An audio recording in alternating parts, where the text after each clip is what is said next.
வாங்க வாங்க வாங்க தம்பி தங்கை மாதிரி இயேசு கிறிஸ்துவின் நாமத்தினாலே உங்கள் அனைவரையும் வாழ்த்தி வரவேற்கிறேன். தலைகளை தாழ்த்தி நாம் ஜெபம் செய்வோமா? எல்லாம் வல்ல பரிசுத்த தகப்பனே, இந்த அருமையான லெந்து நாட்களுக்காக நாங்கள் உமக்கு நன்றி செலுத்துகிறோம்.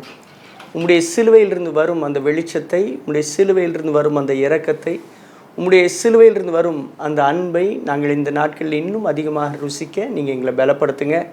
ஆண்டவரே, இந்த அருமையான நாளிலும் எங்களுக்கும் உமக்கும் தடையாக இருக்கிற எந்த காரியங்களானாலும் அதை நீர் அப்புறப்படுத்துவீராக. நாங்களே தடையாக வைத்திருக்கிற காரியங்கள் நாங்கள் அப்புறப்படுத்த எங்களுக்கு உதவி செய்யுங்க. இயேசு கிறிஸ்துவின் மூலம் கேட்கிறேன் பரமபிதாவே, ஆமென். அருமையானவர்களே, நாம் அநேக இடங்களுக்கு செல்லும் பொழுது பேரிகார்டர் என்று சொல்லப்படுகின்ற தடைகளை வைத்திருக்கிறதை நாம் பார்க்க முடியும். அந்த தடை வைத்திருக்கும் பொழுது அதை தாண்டி யாரும் செல்ல முடியாது.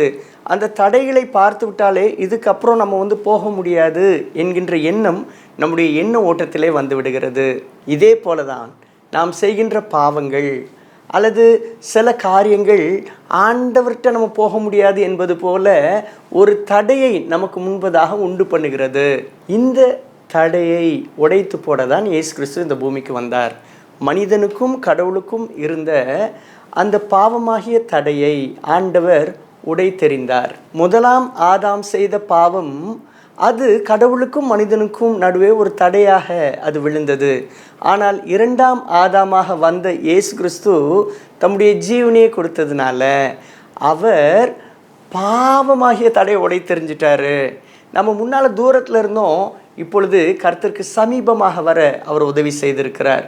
அதனால தான் எபேசியர் 2:13 சொல்லுகிறது, கிறிஸ்து இயேசுக்குள் கிறிஸ்துவின் இரத்தத்தினாலே சமீபமானீர்கள். ஆமாம், நம்ம இயேசு கிறிஸ்துவுக்கு சமீபமாக இருக்கிறோம். நிறைய நேரம் நம்முடைய எண்ணங்களில் நம்ம என்ன நினைக்கிறோன்னா, நம்ம தூரத்தில் இருக்கிறோம், ஆண்டவர்கிட்ட தூரம் இருக்கிறேன்னு நினைக்கிறீங்களா? தம்பி தங்கையே, நீங்கள் நினைக்கிங்களா? ஐயா அம்மாவே, நீங்கள் நினைக்கிங்களா? இல்லை, ஆண்டவர் இன்றைக்கு தம்முடைய இரத்தத்தினாலே நம்மை சமீபமாக்கி இருக்கிறாரு. ஒரு பிரசித்தி பெற்ற கோயில் இருந்தது. அந்த கோயிலுக்கு போகிறதுக்கு 2 வழி இருந்தது. ஒன்று எளிதாக போகக்கூடிய அருகிலே இருக்கின்ற ஒரு வழி, இன்னொரு வழி சற்று சுற்றி போகிற வழி. அந்த சுற்றி போகிற வழியில் ஒரு இடத்துல ஒரு ஜங்ஷனில் ஒரு வாலிபன் ஒரு நல்ல ஒரு ஹோட்டலை வைத்திருந்தான். அந்த ஹோட்டலுக்கு யாரும் வருவதில்லை. ஏன் அப்படின்னா, இந்த எளிதான இந்த சின்ன குறுக்கு வழியிலே எல்லோரும் என்ன செஞ்சுருவாங்கன்னா, அந்த எளிதான வழியில் அவங்க கோயிலுக்கு போயிடுவாங்க. இந்த வாலிபன் எப்படிடா எல்லாரையும் நம்ம கடைக்கு வர வைக்கணுமே அப்படின்னு நினைத்தான். அவன் என்ன செஞ்சான் அப்படின்னா, சில கல்லை எடுத்து அந்த எளிதாக போகின்ற வழியில் அந்த ரோட்டில் வச்சுட்டு அங்கே என்ன போட்டிருந்தான் அப்படின்னா, நீங்கள் இந்த வழியில் செல்வதற்கு முடியாது என்று சொல்லி போட்டுட்டான்.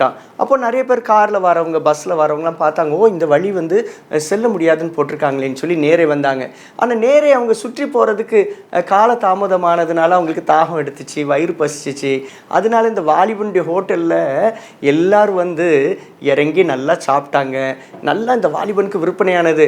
அவன் சொன்னான், எல்லாரும் இங்கே வந்துட்டு போங்க, இங்கே உங்களை வழி அனுப்புறதுக்கு தானே நாங்கள் இருக்கிறோம், உங்களை உபசரிக்கிறதுக்கு தானே நாங்கள் இருக்கோம்னு சொல்லி அவன் நல்லா என்ன செஞ்சுக்கிட்டு இருந்தான் அப்படின்னா, சுற்று வழியில் போகிறதுக்கு அந்த மக்களுக்கு அவன் வழிகாட்டிகிட்டு இருந்தான். ஆனால் இந்த எளிதாக போகக்கூடிய வழியை அவனை அடைத்து விட்டான். சில காலமானது. அதுக்கப்புறம் அந்த கோயிலுக்கு எப்படி போகணும் அப்படின்னு வழிகாட்ட எல்லாரும் என்ன சொல்ல ஆரம்பித்தாங்க தெரியுமா? அந்த வாலிபன் கடைக்கு போயிட்டீங்கன்னா போதும், அவர் வழியை சொல்லிடுவார் அப்படின்னு சொல்லி அவங்க சொல்ல ஆரம்பித்தாங்க. இந்த எளிதான வழியை மறந்து போனார்கள். இதே போல தான் நிறைய நேரத்தில் நிறைய மீடியேட்டர்ஸை நம்ம தேட ஆரம்பிச்சிடுறோம். சிலர் வழிகாட்டுகிறவர்கள் போல இருந்து மீடியேட்டராக மாறிடுறாங்க.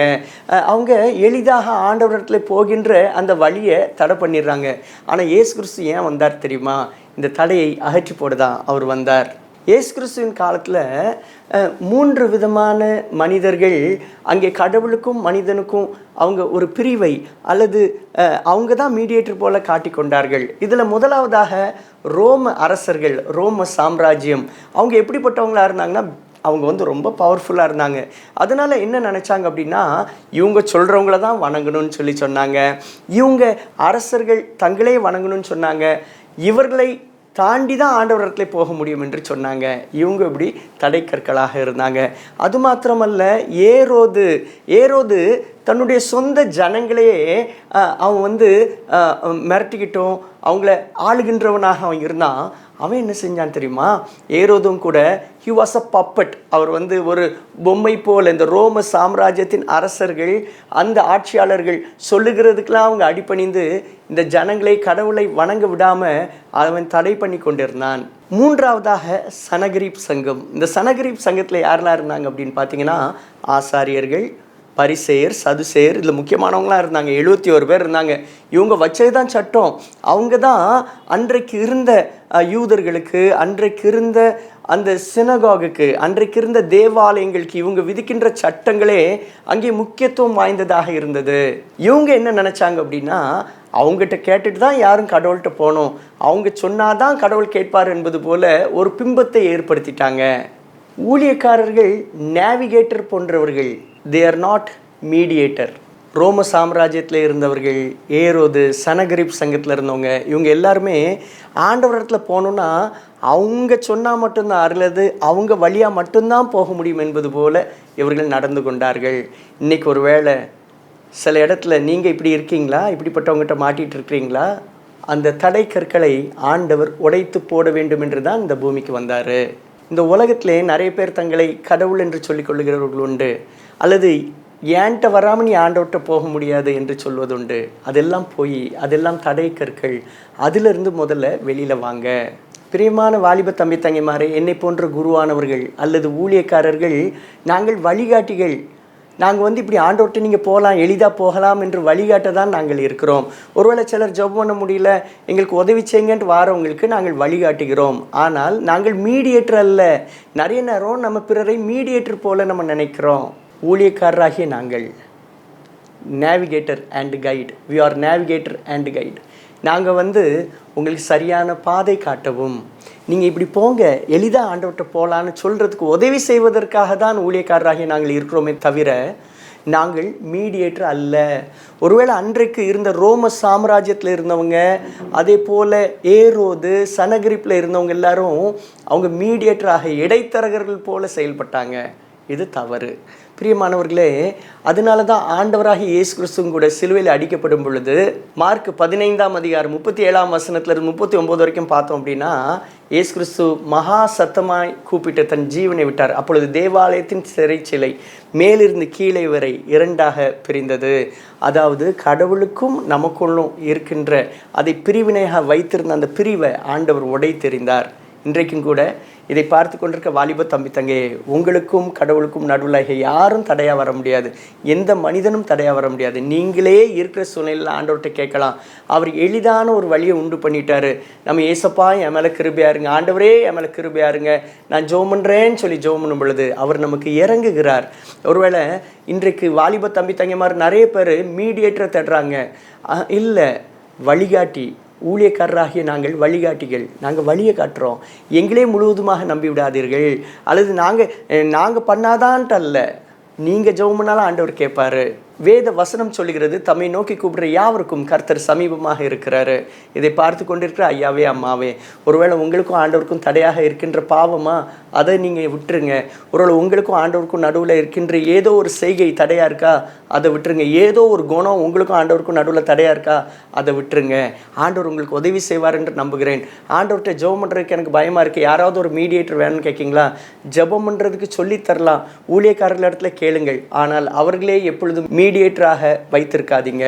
ஒரு இடத்துக்கு நம்ம போனோம் அப்படின்னா வழியை ஒரு தடவை நம்ம கேட்கலாம், 2 தடவை கேட்கலாம். போகிறப்போலாம் கேட்டுட்டு போனோன்னா அது சரியல்ல.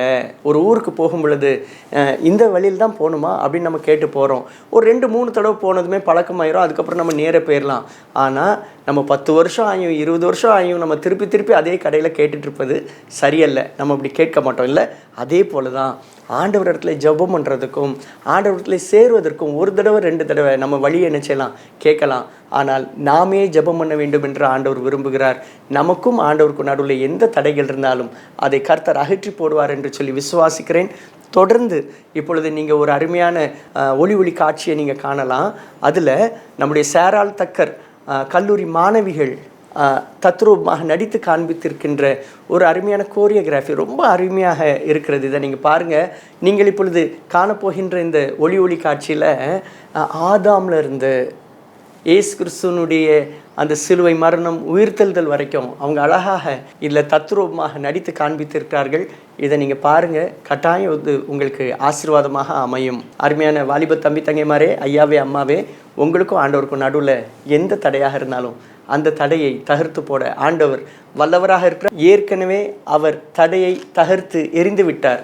இன்றைக்கு உங்களுக்கும் ஆண்டவருக்கும் நடுவில் எது தடையாக இருந்தாலும் அதை விலக்கி போட நீங்கள் இன்றைக்கி உங்கள் இருதயத்தில் தீர்மானம் பண்ணுங்கள்.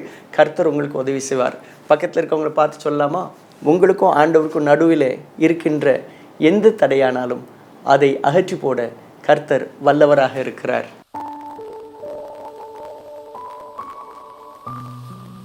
In the beginning there was harmony. Man walked with God, but with one choice darkness entered and a journey began. From fall to redemption, from rebellion to grace. Tonight, the Fine Arts Club presents a dance from devils to angels, a powerful portrayal of mankind's journey through history. We begin with the fall of Adam and Eve, where sin first entered the world. Through generations, we witness the struggles and the hope of a people. Moses leading the Israelites to the promised land, the miracle at the Red Sea, and the sorrowful moment when they worshipped the golden calf, invoking God's righteous anger. Then a light breaks through history. Jesus is born. We witness his love at the wedding in Cana, his holy anger at the corruption in the temple, and finally the ultimate sacrifice, the crucifixion. But the story does not end in darkness. He is rising. The angels rejoice and hope is restored. From devils to angels, this is the story of God's mercy, man's redemption, and the victory of light over darkness. Let us enjoy the dramatical dance by our Fine Arts Club students.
பச்சச்சம்மா நெல்லெடுத்து குத்தி போடம்மா, அட தேங்காயம் உடைச்சு திருதி வையம்மா. பச்சைக்கிளி போல ஒரு பொண்ணு வரம்மா, புது பொண்ணு பார்த்து அசந்து போவ ரொம்ப சோரம்மா.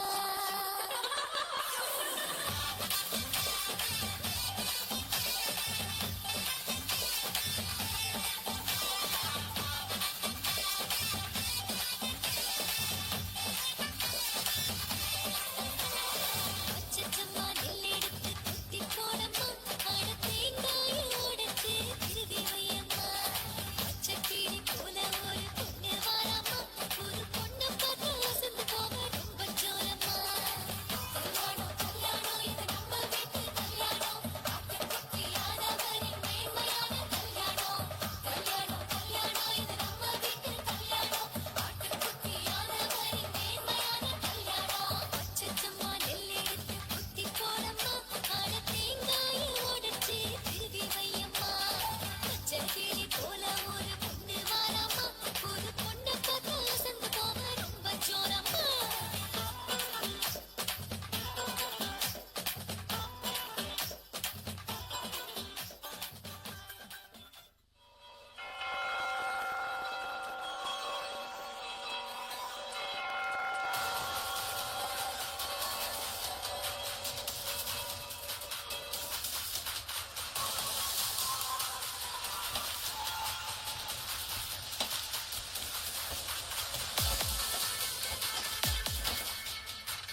அருமையான இந்த காட்சியை பார்த்தீங்களா? அதில் ஆதாமையும் ஏவாளையும் பிசாசு தூண்டி ஆண்டவர் எதை சாப்பிடக்கூடாதுன்னு சொன்னாரோ அதை சாப்பிட்றதுக்கு, அந்த பாவம் செய்வதற்கு தூண்டி அங்கே ஒரு தடையை அங்கே கொண்டு வருகிறது. அதன் பின்பதாக பாருங்கள், ஒவ்வொரு காரியங்களும் நடந்து கடைசியில் இயேசு கிறிஸ்துவை பூமிக்கு வந்தார். 2ஆம் ஆதாமாக வந்து தடையை அவர் தகர்த்தெறிந்தார். அவர் சிலுவையில் உயர்த்தப்பட்டார்.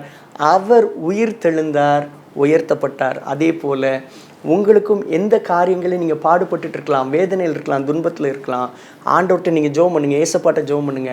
அவர் உங்களுக்கு உதவி செய்வார், தடையை தகர்த்தி போடுவார், உங்களையும் உயர்த்துவார். தலைகளை தாழ்த்தி ஜெபம் செய்வோமா? பரிசுத்த தகப்பனே, இந்த நாளுக்காக நன்றி செலுத்துகிறோம். பரிசுத்த தகப்பனே, எங்களுக்கும் உமக்கும் தடையாக இருக்கின்ற பாவத்தை, எங்களுக்கும் உமக்கும் தடையாக இருக்கின்ற வேண்டாத கிரியைகளை, பிசாசின் தந்திரங்களை நீர் உடைத்தெறியும்படியாக இந்த பூமிக்கு வந்திரே, உடைத்தெறிந்திரே. ஆண்டவரே, உமக்கு நன்றி செலுத்துகிறோம். இந்த நாளிலும் கூட உம்முடைய இரத்தத்தினாலே நாங்கள் சமீபமாக இருக்கிறோம். ஆண்டவரே, உம்முடைய பிள்ளைகளாகி நாங்கள் உண்மையிலே நிலைத்திருக்க நீங்கள் அனுகிரகம் செய்யுங்க. எளிதான வழியை நீங்கள் உண்டு பண்ணிட்டீங்க. இனி நாங்கள் உம்மை நோக்கி ஜெபம் பண்ண, இனி நாங்கள் உம்மை நோக்கி விண்ணப்பம் செய்ய, இனி நாங்கள் உம்மை பற்றிக்கொள்ள அனுகிரகம் செய்யுங்க. அப்பா, உமக்கே நாங்கள் துதி, கனம், மகிமை அனைத்தையும் ஏறெடுக்கிறோம். இயேசு கிறிஸ்துவின் மூலம் கேட்கிறேன் பரமபிதாவே, ஆமென். அருமையான வாலிப தம்பி தங்கிமாரே, நீங்கள் ஆண்டவருக்கு சமீபமாக இருக்கிறீங்க. மறந்துடாதீங்க, உங்களுக்கும் ஆண்டவருக்கும் நடுவில் இருந்த எந்த தடையாகிலும் ஆண்டவர் அதை என்ன செஞ்சிட்டார் அப்படின்னா, அவர் உடைத்து எறிந்து விட்டார். நீங்கள் அவருக்கு சமீபமாக இருக்கிறீர்கள். நீங்களே அவரிடத்துல ஜெபம் செய்யலாம். மறந்துடாதீங்க. தேங்க்யூ. God bless you. இளைஞனே எழுந்திரு, சரித்திரம் படைத்திடு, கர்த்தரின் சமூகம்